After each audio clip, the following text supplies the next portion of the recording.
week, new podcast. Explain these drinks to me right here. They kind of have a very subtle color. There's not much color to them. So what do we got here? It's Tuesday, which means Taco Tuesday, Mexican Tuesday here in, the Southern California, where every day is Taco Day. And so we made homemade margaritas, and we got some tequila in there. Yours has 2 shots, mine has 1. Yours has a half a shot of orange liqueur, hence the kind of orange, coloration, along with there's a little splash of ginger ale in there, some club soda, which also has that same coloration. So that's what you get the color from, and that is what's in it. Yours has a little splash of lime as well, and orange. Mine only has a splash of orange, and obviously my sugar rim, and no rim for you. This is good. This one's better than that one. Yeah, that one has a little bit too much orange liqueur in it. It's a little too much syrup. Syrupy, yeah. Kind of like, remember Fireball? Yeah. Ugh. Yeah. I mean, that was I remember Fireball was popping off hard when I was like 18 to 24. That was like so popular. Jägermeister. That was a little before that, I would say. Remember, like, I'm a little older. Yeah, but both, they both had a run, because Jaeger had a run with, like, the Jaeger bombs from the classic new haircut YouTube video. It's, like, one of the first big videos on YouTube. So. Well, this guy goes, Jaeger bombs, and then they became, like, this big thing. And then after that was, like, Fireball had a huge run. And then now, honestly, it's probably seltzers have been running the game for a long time. But actually, it's non-alcoholic beers, supposedly, is a very big market. Supposedly that's the next big hit. Well, which good, maybe, There is kind of this social shift happening that happened in the past, at least in America, with cigarettes, and eventually people just like stop smoking cigarettes. And I think you're seeing that with booze. With drinking. People are drinking a lot less. Or healthier version, i.e. non-alcoholic drinks that taste like alcohol. Right. Yeah, or, drinks that have 0 calories, like seltzers and whatnot. Well, they don't have 0 calories, but whatever, like 100, something low, yeah. Yeah, it's an interesting one. I mean, it's not bad. Like, that's not a bad thing. But, yeah, interesting. It's just interesting how things shift. Because I remember for a while it was like, you don't want to sit too much. There was like this big thing of like stand-up desks. Yeah. And the treadmills under the desks, or the like chairs where you sit on balls instead of chairs, or in the desks that pop up and down so you can stand when you feel you've been sitting too long, which is probably very good for your posture, honestly.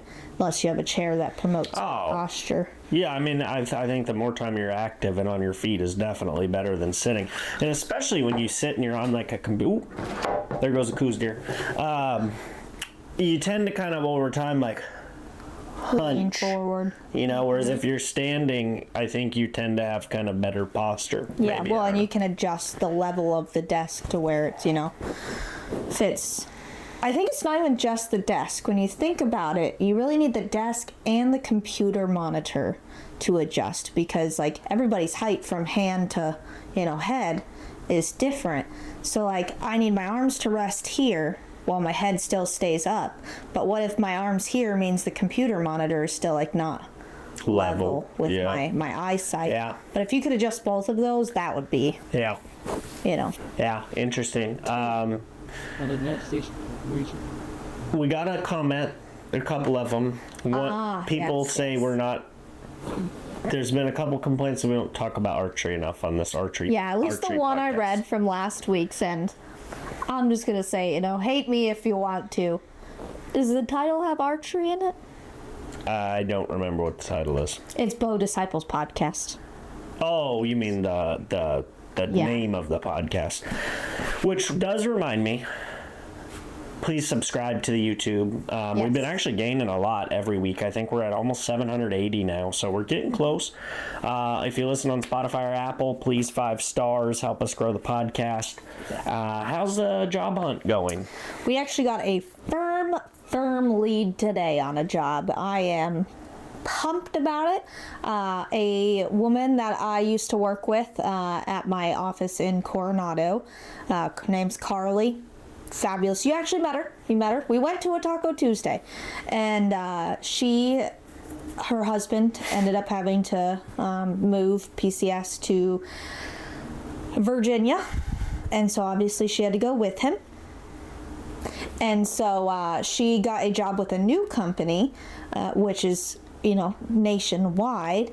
And she just texted me today that they are looking for a remote or potentially hybrid position for public affairs.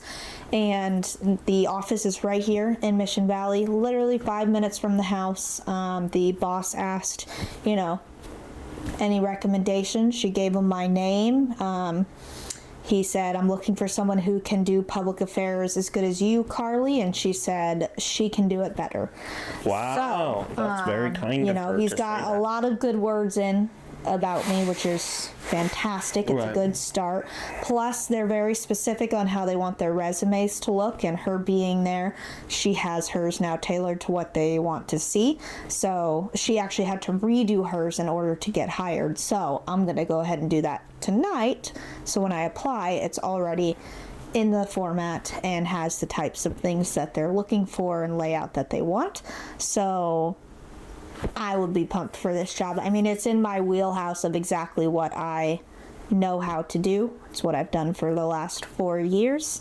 And Carly knows that because I've worked with her for the last 4 years. So we're going to cross our fingers, I'm going to put in the job goes active either tonight or tomorrow. I'm going to do the resume tonight and get it submitted. I'm going to have Carly take a look at it first because she is the master of all copywriting and editing. And then we're going to submit. And we're going to keep our fingers crossed and pray to the good Lord that this one, this is it. Because not just because I want a job. Because I want this job. Mm-hmm. This is, what we've been looking for. This is what my experience is in. It's remote, which is what we have wanted the most. So I couldn't be more excited about this one. So yeah, that's how the job search is going. I had another, as you call it, warm lead from Ashley, a friend of the channel now, who knows some people who work at a company that also does marketing, and applied for that one. Haven't heard anything yet, but I only applied a couple of days ago, so we'll see. We'll see. It's going swimmingly. We're pushed back also on the timeline of getting out of the Navy. Hoo-yah, Navy. So maybe be out by the end of February. Just waiting on paperwork. But hey, it's more paychecks for now. So it gets us through the trips that we've got planned coming up for this month, which is nice. One less little bit of time to ask off of a job right when you walk in the door to it. So yeah, that's how the professional life outside of, BD is going. Very good. Yeah. Very good. Very good. I broke my camera right before this you podcast. Did. It's actually brand new to you camera. It's actually broken right now as it's filming. Mm-hmm. Technically, the camera is fine, but I shattered half the LCD screen. Yep. So it's all flickering and it's a bummer, but I think I can fix it myself. I will have to purchase a new LCD, so it'll probably be about $100, but it is what it is. Mistakes happen. I thought I had it on the tripod. I did not. It fell, and unfortunately it broke. So, yeah. What are you going to do? I'm going to try to get it fixed and go from there. But you got new arrows. New arrows, baby. Ping pong it all around here. Well, I'm trying to make the show better, so. Yeah, I know. We got to talk about archery real quick. Are we not an archery channel? Yes, I got new arrows, and I'm excited to shoot them. I might shoot in the house today or tonight just for a little break. because we got to get the tape made. But they are Victory VAPs, and I think we added an extra 20 grains heavier. 20 grains heavier and extra half inch, I think, longer. And yeah, we gotta shoot them because we gotta kind of determine if we're gonna do 125 grain still tips or go back to 100 grain. I don't really remember why that is. We just, both of them shot well through paper. So yeah, you're just going to see which one groups better for you, and then probably go with that. Further out. Obviously, the pros of 100 grain is your arrows will shoot a little faster because they'll be lighter. The upside which means you can shoot further.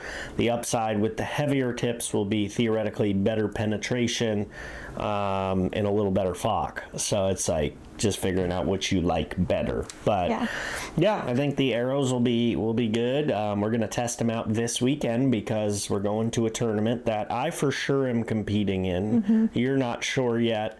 Teddy's not sure. Get the tape made. Then I think I will regardless. Yeah, we got to get over to old Joey's, friend of the show. Plus, I got to give him a bunch of arrows anyways.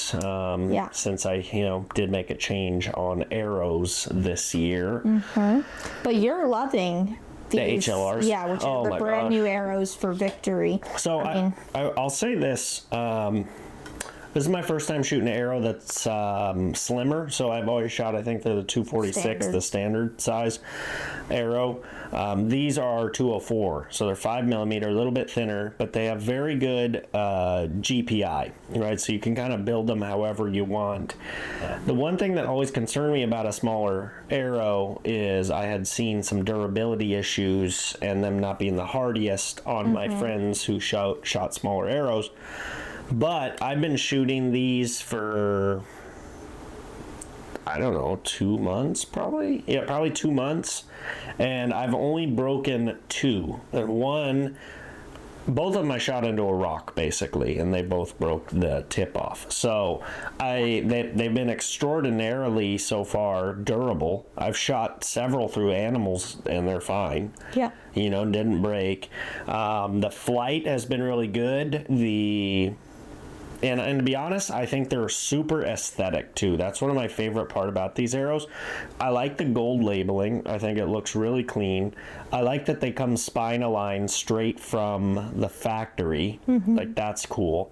And I love the carbon weave look. Like, I think it's so sick.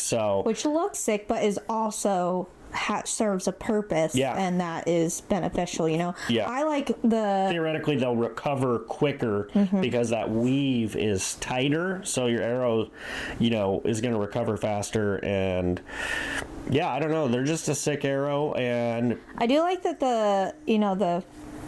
I guess I don't know what you call it, like the little where you're saying the gold is, all the writing, the label. It's just not like, doesn't stick out a bunch. I've always hated when they put them they're this big on the arrow, and it's big old bright color and whatnot. I agree. I think the labeling's really clean. But the cool part about these arrows is, for a long time, and we kind of had an inside joke of it, but no one could buy these, right? So I would always make the joke I got them. You can't have them, but now you can. The bow and arrow shop carries these now. So if you're in the audience and you're a San Diego person, you can go into bow and arrow shop and get these Victory HLRs. And if you're not, and you don't live anywhere near a pro shop, you can get them on podiumarchery.com as well. And if you use our code Pump Station, you'll save an extra 10% off these arrows. And that's the other thing I like. We didn't mention it, but we did talk about it in the arrow build. The blazers, which is not out yet. No, the knocks. Oh, the knock, the little short fat knocks. I like the knock a lot. I've always I love a shorter knock and a shorter tip. I don't think I have those on right now. I think I have the long ones on because that's what the shop had. But I like the little bullet tips. I don't know. It's just something about it to me. I've noticed when my arrows fly that this specific knock, I don't know why it is, but this nock with the short bullet tips, it's just like there's less like wobble. I don't know why. You know, maybe someone could try to explain why that could cut out some like wobble in the arrow or something. Who knows? But I'm a big fan of the little short fat nocks. Yeah, it's so interesting, you know, now that I'm in a different position than I've ever really been in my life. You know, I was always the type of guy that would shoot the same bow for like 5-6 years, you know what I mean? And now, obviously, I'm in a different position where I'm shooting a new bow. And I try a new one every year. Like every 6 months, even more than every year, you know, really. But I'm learning what's a little bit tough about that is, like, this Proven 34, I'm telling you, I really love this bow. So, I mean, as we know, I'm slated to get a new one here pretty soon. I think people probably could read between the lines, know which bow it is. But, like, it's hard for me in some ways because I love this bow. Like, I feel like I've shot it so well. Ever since I've got it, I've pinwheeled every animal I've shot at, other than one peccary, the first shot. But then I pinwheeled them after that. Well, and you didn't have a range. Right, and like, Did it unbox? I don't know. I think it fits me so well. And one thing I really love is like, look how tight my quiver sits. I do love that. Your whole setup so is very sleek. center aligned. Yeah, like, look, I mean, I don't know if the camera can see it, but like, this bow is so slim, like, it's crazy. Well, I think you maximized every part of what, like the integration and Bowtech stuff. Products offers. Yeah, like between the, what do you call that, rest, center mass? Rest, Yeah, well, it's integrated rest, so that's like rest. in the quiver. I don't even have a bracket. Like, I have it mounted all the way in, and because this bow's got a long axle to axle, I actually have it underneath the limb, and the arrows are inside too, so like everything is just like, and then the sight, of course, I have the, you know, the one that's mounted inside the bow, so like everything about this is just so sleek. And with the longer riser or axle to axle, I mean, I can't wait to shoot some 3Ds with it. And yeah, it's a heavier bow. Obviously, mine's not super heavy because I don't have a ton on it, but like, it's a heavier bow because it's like got a big riser. And my new bow is going to be like substantially lighter and smaller. So like, I'm interested to see once I have both, like, if I end up shooting this one more or that one more, or like, or what. But I like this bow a lot more than I thought I would, to be honest. I didn't know if I'd like it as much as my Core SR. And for me, I do like this bow better, you know? Yeah. It just shoots really well for me. Like, and I just got these new unbound strings that, like, I love. I just told him, send me whatever. And this is my favorite set of strings he's done for me. It looks like green with like a buckskin for the string, and then the serving is like a brown sugar or something, and then up here the serving is like a dark green. Oh, you know, I never even noticed that. Yeah, your two servings are different colors. That's kind of cool. Yeah, so it's like, I really am enjoying. I haven't even shot this string yet. So like, at this event, this will be my first time shooting it, really. But yeah, I don't know. It's just interesting being in a different position than I have been in the past. Of like, you know, I'm not going to shoot this bow for like 5 years, you know, but it's funny when you really like one, you know. I think it's cool though, because it kind of shows you that, like, it's not tinkering per se, because you're not constantly adjusting things on the bow, but you're trying new things, which is not something that you typically do. But you're finding that there are things you like that you would have never normally ran, like your nose button, which you've raved about since you've put it on. And it's like, I don't think before you, like, you know, did the push to get you to try new things, you would ever have tried something like that, which is not a new concept, like a nose button or a My favorite part about the nose button specifically is for hunting, because when I noticed it helped me a ton. It just like, in the hunting application, it's so nice because sure, in target practice, you know, you're more like, I feel like it matters less for me shooting like 3D to have it, because it's, you know, you're calm, you got all the time to like make sure your shot feels good and everything. But when in hunting, it's much more automatic, like muscle memory. Every second you can save. So you're just going thump, and then having the button just hit the same spot. You go, it like double confirms in your head that like, okay, everything's good, and then just, I'm telling you, it made a big difference for me. Yeah, you know that I am a little slow in that aspect. Oh yeah, and a little clunky. Yeah. When it comes down to the final seconds. Yeah. I'm amped up. And so, like, every second I can save to, you know, getting my sight on that animal as fast as possible. Huge. And feeling set. Like, you wouldn't think a second could make all of the difference. Oh, yeah. But in hunting, it makes all of the difference because it takes 1 second for that animal to bolt, to turn, to face a different direction, to become alert, and then drop, you know, and whatnot. So yeah. If you can get there faster, I'll be like, whatever. I don't care if it takes, you know, 0.2 feet a second off the speed of my bow because I'm adding something to the string.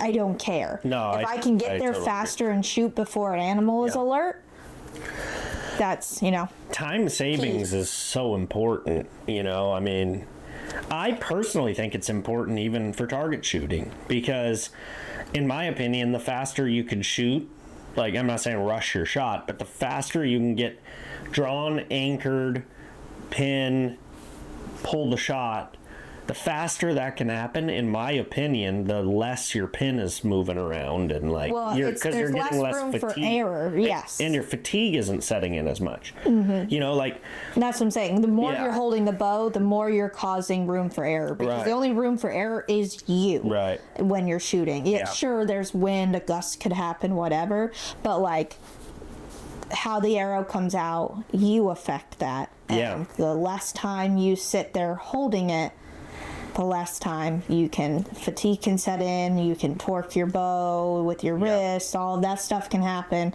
So if you can get to your anchor faster, less time for you to have all those things happen. I totally think so. And, you know, we talked about it a little bit last night with Ernest, but I also think that having, especially for a hunting application, it's important to have a bow that is not too much poundage for you. And the reason why I think that's so important is I've had several times hunting where, you know, I end up having to hold a draw for a lot longer than I anticipated because, you know, maybe the animal turned towards me and I'm waiting for him to turn a little bit, or he stopped behind a tree, but if I let down, I might spook him. So, like, if you're way overbowed, you're not going to be able to do that as much. And even if you can, you're going to start shaking and falling apart pretty quick. Yeah. Whereas if you're this bow, I'm shooting this one in comfort. My last one I shot in performance, which I'm gonna try. Insane. I'm gonna try soon on this as well. But this thing's so smooth. I mean, it's so easy to hold. Like, well, I mean, almost all bow techs are. Oh yeah. It's like between them are like I've always said, elite. My elite bow is just like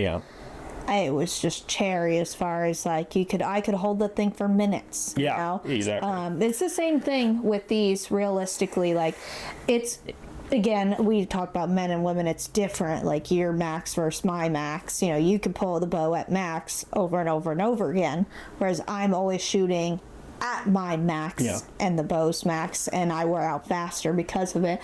But so it's harder for me to pull it back per se because of that. But once I get it back, I mean, well, you have to kind of be careful that you are still putting tension forward and backwards, because you could just sit there and feel comfortable and then the relaxed arms, which you shouldn't do. But like, if you needed to, in a pickle, like if an animal wasn't doing what I needed him to do, I would just relax my arms, be like, wait, because it's that comfortable, and then you can tense back up when you need to. But for sure, there's just the back wall. Something about it is like, it's just cozy. Well, especially back there, especially in comfort, you know. I mean, you could switch to performance gain, you know, generally between 7 and 10 feet a second.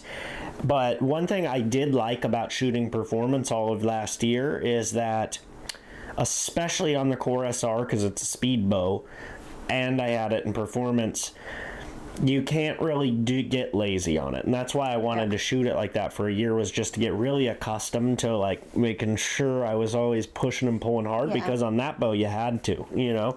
So I might do that on this eventually, but I still feel like every time I'm shooting, and largely because I've been shooting that target bow like in the house and stuff, that's been fun too, because I got those mini Vegas rounds, they're half size, from Joe, and I got that new Matrix M3 target that they sent me, which I've only shot so far with the fat shafts from about 10 yards, but so far, I mean, certainly I'm shooting in the house. So one thing that's important is that they don't go through the target, you know, in the house. They don't. I've never even had a tip poke through. Yeah, which was the problem with the previous the target last we one. had to shoot in the house. Right. We sacrificed a pillow. A pillow, yeah. Say, yeah. Yeah. But I mean, pulling the arrows, I wouldn't say has been easy, but it's also a brand new target, and those shafts are really fat, and it's already gotten easier. Well, and you're shooting at 10 yards, so you're getting more penetration into the target, which makes it harder to pull out. And it's not like a target that's attached to anything, so you have nothing to brace against. You know, you kind of just have to hold the target, which you lose a hand to pull with. I'm sure if you were shooting outdoors at 20 or further, it'd probably be no problem to pull them out. So and shooting those mini faces is interesting, because although it's only maybe 10 yards, like the target I'm aiming at, I think I have it right here actually. You do. The target I'm aiming at, I mean, is like the size of a pencil eraser. Well, you've got an example. Like, so the other side is the regular. Yeah, here. So the X ring is probably the size of a nickel, maybe. Nickel, a little bigger than a nickel. Yeah, maybe a nickel for the X part, a little bigger. But over here, it's like that X is the size of like a eraser on a pencil. You know what I mean? Like, it's really small. So even to hit the 10 ring, you know, not an X, but just a 10, like, you could fit a bunch of them in there. So aiming at this is really good practice, because I'm basically hitting the same hole every time, like you're trying to. Well, especially if, just like you're saying, if you're not near an indoor range, like for us, it's a 20-minute drive if there's no traffic. You got to pay to use a range. If you don't have that available to you, well, then just shoot the mini target inside your house, because it's built for you to shoot half the distance, which if the regular three, whatever you call it, 3-spot or something, is meant to be shot at 20, well, then just shoot the smaller one at 10 yards. Yeah, and I think I'm a little shorter than 10, but it's been good practice. Unfortunately, the targets that I had were all used, so I didn't have any like clean faces. But you'll pick up some new ones. Yeah, I will soon. I'll have ones with the fresh faces soon. So I've been practicing that. I have not really actually shot the hunting bow since the hunt, but I have shot the target bow a lot. So I'll probably whip this out maybe even before Scott gets over and just shoot, I don't know, 20, 30 arrows. Because even with the hunting bow, if you could focus on aiming right here, like that'll help at 30 yards. So that's been a lot of fun, and the whole target thing has been a fun journey. And UltraView just sent me a 8X lens, 8-power lens. I've been using 6, but Paige suggested, she's like, I love magnification, so like the more the better, as long as you can see. And another guy who I know who also is big into target, he said the same thing. He's like, I would run as much as you can do. You know, manage while keeping the picture still somewhat clear. Exactly. And the downside, of course, is obviously more magnification is going to mean that the pin is going to look like it's moving more. Doesn't mean it's moving more.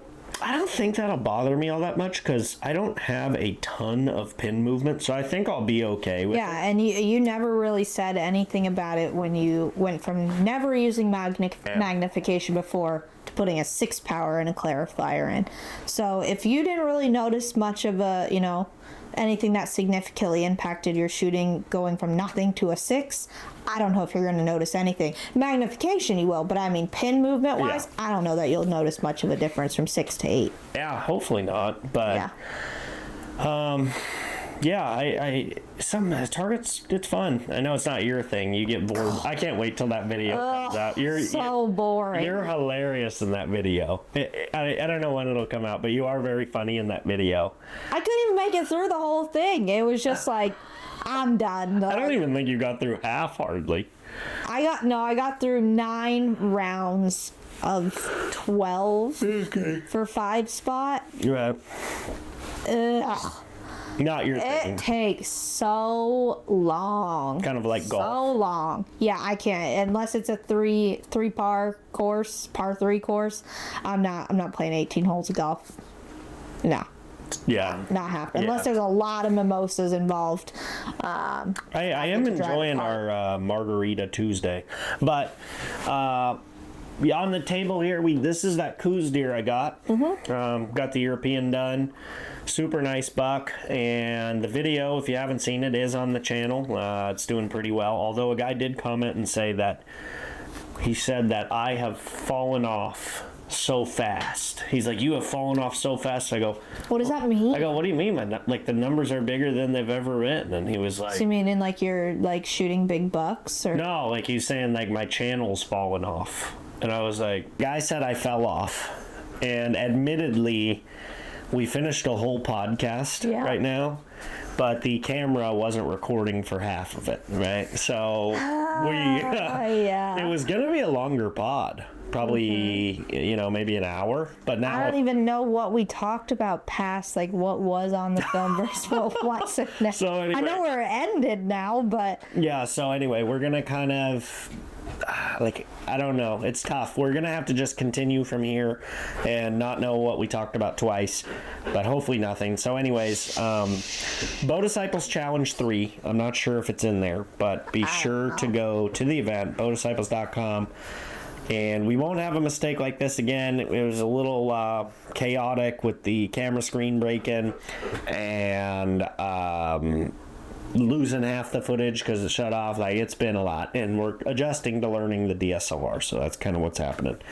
But I figured we'd hop back on and kind of out the podcast, send her off to pasture. So I don't know. I think really just what I know we talked about, at least at the end, was just the, if you're in the area of Arizona or Southern California, essentially, like we will be out at Southwest Bowhunters. That's where it is in Yuma for this shoot. It's the first leg of, I think, 4 legs, and we'll have a booth set up there. They ask us every year, and it's a lot of fun, similar to your event, in just that, like, you go out there, you can camp, drop your trailer in or set up a tent like we'll be doing. We cook out, you hang out after the shoot, because it's like, it is a competition. You can, I think, shoot for fun is what you were saying, but on a different course. But you go, you get randomly put with people the first day, you shoot 20 targets, and then you're done the rest of the day. You just hang out with a bunch of people like you've never met before, and cook out. You can shoot some more because they have a huge practice range. It's very nice. I believe they put 3D targets on the practice range too, at least a couple of them, right? So there's like 3D targets, there's regular bales. They might even get their game out. They have this cool jug game that's filled with water. I'll probably bring some of our games as well. So definitely come to Southwest Bowhunters if you can. They're good people to support. And if you can't make it this weekend for High Noon at the Gila is what the shoot's called, they're actually doing another shoot the following weekend. That's their kind of like yearly classic walk the trails. So, and that one is a fun ass shoot. Oh, it's a blast. And we would be at both, but we're going to be gone for the second one. That one, they have this, like, so they always have their canyon course, which is obviously like every target you can see, you're in a canyon. But the one that drops down into these, like, I don't even know what that brush is that's down there. Yeah, it's tall. But it's big. tall. Like, it's not anything I'm used to seeing in Arizona, but it's there. Yeah. So you just drop down this ditch into, like, this creek bottom, essentially, this lowered area, and the brush is all taller than you. You're in like a desert like Jurassic jungle. Park, but desert style. Yeah. And there are these trails in there, hence the name Walk the Trails. And it's all unmarked, essentially, as in the targets are not marked. You have to find them. And if you want to compete, the only rule is just that you cannot go back and search for a target and reshoot it. Like, you can for fun, you can go back afterwards and find it and shoot it, but it does not count towards your score. Yeah. So if you get all the way to the end and you only found 18 out of 20, guess what? You got 2 zeros you gotta put down, which really sucks. So you go slow, you take your time, you really look, and they do a good job of hiding some of them, except for the one year they forgot to put a target out. Well, see, I think they kind of do that on purpose a little bit, because if someone tries to lie and just, say put an 8 for target 20 because they missed one, but then they can go, there was only 19 targets, right? Yeah, then someone was a someone cheater. lied or cheated. Yeah, so it's fun. They keep you on your toes. That personally is my favorite shoot. That's a fun Unfortunately, we won't be here, but that's big to me, though, is like I said, like you said, anytime those guys ask me to come out to, film there or support them or do a booth or compete, I always go, as long as I don't have something else to do. Think about how many of them cross state lines every year. This is what I'm saying. Like, I like it when people want to help others get bigger or improve. I love that. So, or just offer support. Offer support is so important, and that's something that always has been a pillar of mine, is anyone that I consider a friend, or even someone that I've never even met, but like if someone was doing YouTube or something and I was a fan of their stuff and like what they were doing, and they asked me like, hey, will you come to my event? Yeah, I would, as long as I didn't have something going. And that's the type of people I really like. Yeah. And a lot of people in Yuma are just like that. They show up strong to my event. I'm bringing several people out to theirs. Like, it's you, me, Ted, Chuck, maybe Vince. I think Joey might come. Like, you know what I mean? So we're gonna roll out there pretty stiff, which is cool. I'm gonna bring some games too. We got golf. Jam. Oh, I'm talking about, we've got Can Jam. We've got like this little game you throw these ball things or something. That game's mid. But I'm gonna bring all of that. Plus, we're gonna bring the target games with us, so you can shoot with some people and whatnot. And we'll have them all there for sale too. So like, if you want to buy some targets, you want to buy some a stabilizer, a new shirt. What else? Oh, I don't know if we'll bring the tripods or not. Probably not. Probably not, just for space. Tripod's the one thing we probably won't bring, but everything else will be for sale. The merch, stickers, stabilizers, targets, and they have straps, a ton of giveaways at this shoot every year. Oh, that's right. And straps, I want to touch on that. We will. Is it this one or? Maybe this one and I think both they do. Of them, both. But we did just do a massive restock on straps. So if people are interested and are going to be at the Yuma event, we'll have plenty in all the colors we carry, and right now on the website as well. So that's exciting. But I'm excited to get out there. Competing is going to be a lot of fun. I'm highly anticipating how you do, especially because like you said, I believe in the part that got cut, but I think you competed at Walk the Trail last 2 years ago. Maybe last year, but not this one. And this one's a lot more sanctioned. Like, it's a lot more serious. Yeah. Like, you got to shoot with me and Whitney, for example. This time you're gonna be shooting with some women you probably just met. I love that. So I think it'll be a lot of fun. Yeah, I'm interested. Like I said, that I lasted, like I said, because it got cut, because it didn't record, is we really have not gotten to shoot a lot of 3D stuff. Like, it's been hunting or working. Like, if you're hunting, I'm back here working, and vice versa, or we're both out hunting, or I'm going with you to travel to film something. Right. It was just a year of growth, which is great, but just also limits the amount of fun stuff. We always talk about it. Like, your channel channel is not a hunting specific channel.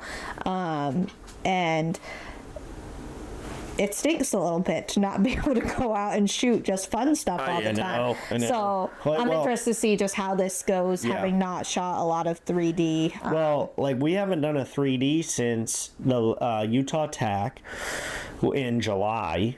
So we haven't done one since. That's, what is it, 7 months? And a local one, like, I do not even remember doing a single local Maybe shoot the hardly. last local I did was Balboa. Bare Ass. No, BD Challenge.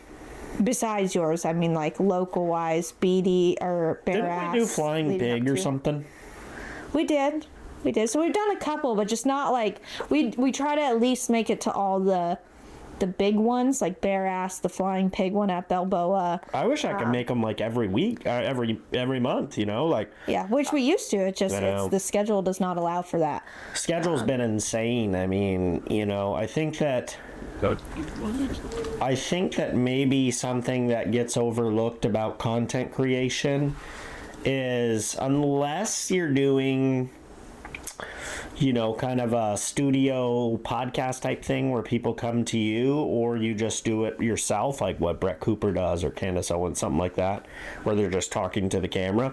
But stuff like what we're doing, or, you know, whoever, Chris B or, you know, MFJJ or Elk Shape, whoever, kind of doing the same thing. It's a lot of the schedule is a lot. It's a lot, and I know it's fun stuff all the time, but like, I don't know if people understand all the time, and like even people that are like my family members, or sometimes like I don't think can relate sometimes to how much the schedule. Well, because it looks like, you know, to the everyday person, it looks like you're just traveling for like vacation, to visit friends or whatever. And it's like, it's to visit a friend to make content. Yeah, like Josh and I, when we go up there, I mean, realistically, between all the collabs I have, the videos I'm going to do for my channel, the video I'm going to do for Josh's channel, maybe Tim's channel, plus all the stuff for my channel, I wouldn't be surprised if my channel alone comes out with a half dozen videos, and probably that many across all the others as but well. the point being, you're filming all The day. whole time. Like, essentially, we wake up, we maybe go get some Starbies or have some breakfast, and then it's back to the shop and to the 3D course there, and it's filming, or it's filming in the house. And then maybe we get to go to dinner, and then you spend some time in the hot tub. And then you go to bed at I go to bed at like 8:30. Me and Josh sit pop till 2 a.m.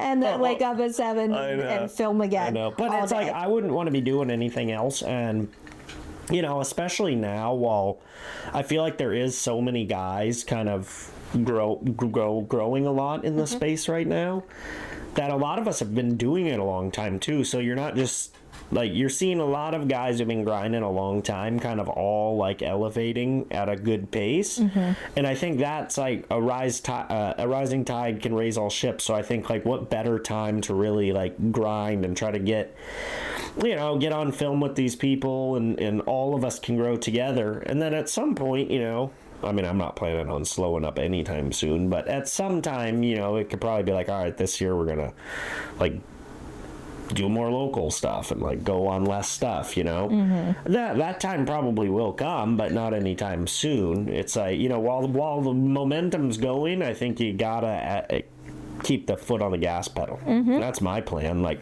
right now, I think I have 3 videos edited that are not out yet. You know, and then I got one more to edit that I haven't edited yet. Plus, who knows, maybe another hunting video from what I have. Plus a half dozen in Washington. Plus 2 in Arizona. It's like, if you think about how many videos that is, and that's only between now and the end of February. So, like, think of that output. And I think for some people it's hard to register because we're just having fun, and that's the reality. We are just having fun, but someone has to hold the camera, someone has to edit the video, You got to not lose the footage or like accidentally delete something, or there's so many pieces to it. Like right now, for example, I just broke a camera. I can't find my 2024 external drive. And I don't know where that thing is. So it's like there's all these pieces that go into it, but it's fun. Like, you know. Yeah. Well, that's the difference in having found a job that you are passionate about, that you can turn a hobby essentially into a job. Yeah. And that's not to say that like any other normal 9-to-5 job still can't be a passion, you know. I'm sure. Yeah. You just happen to have a hobby that you are passionate about that you allowed yourself to turn into a job. Well, my broker, she said something today. Basically, long story short, I got a real estate client. I was going to do the deal for them, and it ended up, it was going to be a pretty complex deal. It was going to be what we call contingent. They had some kind of interesting stipulations. Like, it wasn't going to be a smooth, fast deal. And I had to, I've never done this before with one of my deals, but I said on this one right now, this deal with these stipulations at this time in my life, I need to refer this to somebody else because I just don't have time to do it, you know, because I'm committing all my time to growing my other business, Abo Disciples LLC, right? That's it. It hurts because that's a lot of money, but at the same time, I was not best for my clients in this case, and I really do care about my clients being represented well. So I know my broker's great, so I referred them over to my broker. But she said something that I thought was pretty good, and it was a double entendre sort of, but she said to them, you know, you can call me anytime. I work all of the time. Like, I work 7 days a week. You can call me anytime. I will always pick up. And that is basically what I am doing, but in something else, you know, and I can't, what she's telling them, that's true for her in that field. That's also true for me and probably a lot of other people, but in different fields. You know what I mean? So for me to try to represent them on a deal that was just like over my head, I didn't have the time for, honestly, I'm a little too rusty for something like it. That would have been selfish and not representing my client well. So just hearing her say that, and then the topic we're talking about now, you know, I don't know. I just think that's interesting, but I totally agree. There's plenty of people that are passionate about being an accountant. Yeah. There's nothing that says, look at Ted. Ted loves firefighting. You know what I mean? And a lot of people love all sorts of things. Yeah. Sorry, I had to move my leg. And just like the job that you're applying for, you know, that you're like, this is the one I really like. I want this one, you know. Yeah. That's cool. Jeez Louise, Wow, Alice. you're But turned up. I don't know. I think everyone has a busier, or I've never really liked the term busy that much, but I think that I haven't said that in a while, but yeah. I don't like the term busy. I like to be like just productive and keep it moving. But I do think that most people have more going on than you know. Is that safe to say? Like most people. Yeah. Yeah. Like, doesn't matter what, like a cop, any job really, or even a student. Like, you know, everyone kind of has more going. Well, and you just have like general life things going on, like whether it's like maintenance that needs to be done on your house or whatever. Laundry. You know, like piling up over there. Dishes, you know? cleaning. You know? You got multiple kids, And then you're juggling, you know, family life with working. And then you're trying to like do something fun once in a while with your buddy, you know, that you haven't seen in 2 months or whatever. Like, it's just a lot of stuff. But, you know, but bringing it back, like, I do miss doing the local shoots. Like, I saw, you know, obviously we're going to a tournament this weekend in Arizona. But I saw on Instagram that Alpine's doing a 3D shoot on Sunday. And I'm bummed that we can't make it. But the reality is, you know, we already had obligations somewhere else, and then, you know, it's just been tough to make them. But I'm certainly, when you also are, we're not bailing on local shoots. It's just they have not fit here in the schedule yet in a while. But as soon as they do, I'd love to go to Balboa. Like, I miss going and shooting. So hopefully soon. Yeah. You know. Hopefully. Yeah. So. Anyway, I think this was a good pod. Yeah, I don't know what else was missed. Hopefully we covered everything that got covered and then got not recorded. Twice, I don't know. Yeah. But Bodisciples.com, get those Bodisciples Challenge tickets. This part might have been cut, so I'll talk about it real quick. But Brianna made a good point. Treat it as if the event will be capped. Didn't make it in, but yes. You think it's in there? I think so. So anyway, just if it doesn't, the tickets are selling so well that just be safe, get one now. I do not think we're going to have to cap it, but just in case, get your ticket now rather than later. And subscribe to the Bodisciples Podcast YouTube. Help us get monetized, and we'll see you in the next one. Yes.